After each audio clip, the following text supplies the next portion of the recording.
Next time जब आप पूछें कि पंजाब एंड हरियाणा के ही फार्मर्स क्यों प्रोटेस्ट कर रहे हैं, तो please Google at least which states have the highest irrigation coverage in India, और बिहार का इरिगेशन सिस्टम कैसा है, क्योंकि उसमें ऑलरेडी एपीएमसी मंडीज हट चुकी हैं. There is a simple logic. Why do Biharis go to Punjab and Haryana to work in the farms over there? क्योंकि यहाँ पर ऐसा इंफ्रास्ट्रक्चर नहीं है.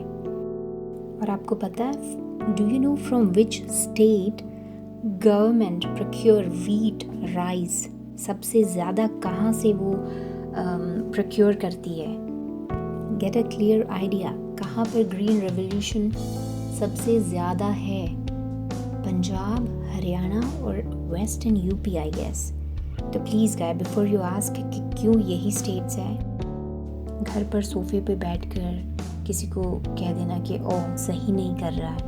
Try to find a reason कि वो ऐसा क्यों कर रहे हैं. आंखें बंद करके सिर्फ एक पॉलिटिकल पार्टी को सपोर्ट करना. लुक, कोई भी हमेशा सही नहीं हो सकता.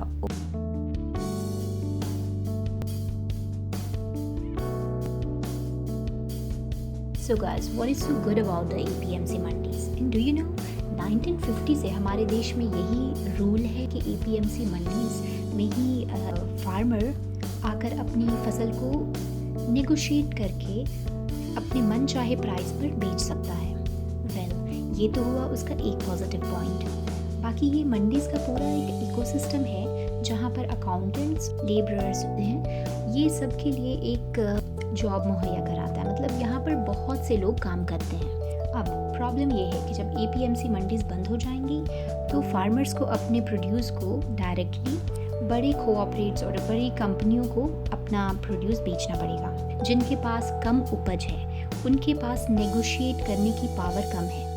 तो जो भी प्राइस मिल रहा होगा, क्योंकि उनके पास एपीएमसी का ऑप्शन नहीं होगा, तो उन्हें जो भी प्राइस बायर देगा वो उन्हें एक्सेप्ट करना पड़ेगा. सो उनके लिए ये एक घाटे का सौदा है.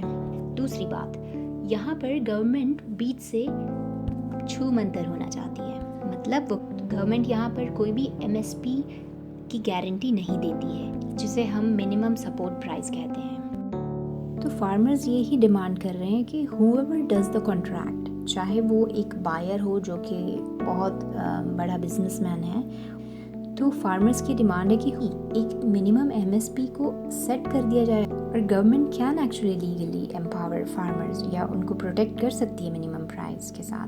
बट अभी वो इस चीज़ में अग्री नहीं हो रही है, क्योंकि उनका मेन मतलब यही है कि आड़तिए को, मिडिलमैन को बीच से हटाना है. तो वो गवर्नमेंट के आड़तिए को हटा रहे हैं. पर एक्चुअली डू यू थिंक कि मिडिलमैन कभी भी हट सकता है? No, never. क्या कोई भी बिजनेसमैन डायरेक्टली फार्मर के साथ इन टच आ सकता है कि आई वांट टू बाय इतना quintals of wheat?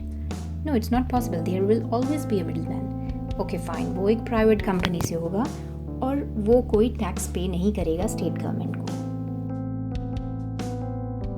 Barrier free कह रहे हैं, बैरियर फ्री. ओके, वो पहले से ही बैरियर फ्री था. रिस्ट्रिक्शन कहीं भी नहीं है, बस उसमें उनको एक लॉजिक नज़र नहीं आता है कि खुद ट्रांसपोर्टेशन और स्टोरेज की कॉस्ट्स डालें, और उसमें उनका कोई फ़ायदा नहीं होता है. According to the second bill, जो लाइसेंस, जिसे कह लें कॉन्ट्रैक्ट फार्मिंग है, एक लीगल अग्रीमेंट है.